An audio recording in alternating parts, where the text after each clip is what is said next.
জাতীয় সংসদে হঠাৎ উত্তপ্ত পরিস্থিতি, বক্তব্য দেওয়ার সুযোগ না পাওয়া, সংসদীয় কার্যপ্রণালী অনুসরণ না করা এবং পয়েন্ট অফ অর্ডারে কথা বলতে না দেওয়ার অভিযোগ তুলে সংসদ থেকে ওয়াকআউট করেছেন বিরোধী দলের সংসদ সদস্যরা।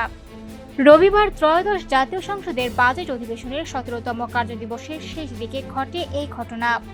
এদিন সংসদে উত্থাপন করা হয় বাংলাদেশ মেডিকেল বিশ্ববিদ্যালয় বিল 2026 এবং দ্য পাবলিক এক্সামিনেশনস অ্যাক্ট 2026।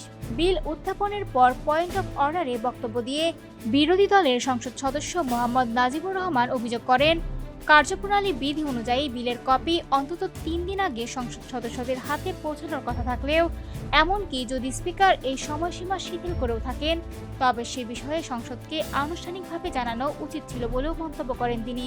তবে ডেপুটি স্পিকার কায়সার কামাল এসব অভিযোগ নাকচ করে জানান, বিল দুটি 23 জুনই সংসদ সদস্যদের মধ্যে বিতরণ করা হয়েছে এবং প্রয়োজনীয় সব সংসদীয় শর্ত যথাযথভাবে পূরণ করা হয়েছে।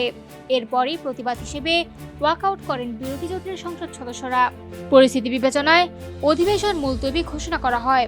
অধিবেশন কক্ষের বাইরে সাংবাদিকদের সঙ্গে কথা বলে নাজিবুর রহমান অভিযোগ করেন, বিরোধী দলকে তাদের প্রাপ্য 26% বক্তব্যের সময় দেওয়া হচ্ছে না, পাশাপাশি পয়েন্ট অফ অর্ডারে কথা বলার সুযোগ থেকেও তাদের বঞ্চিত করা হচ্ছে।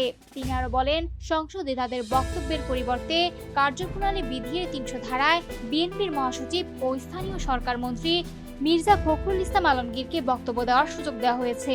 যদি কথা বলার সুযোগই না থাকে তাহলে সংসদে বসে থাকার কোনো অর্থ হয় না।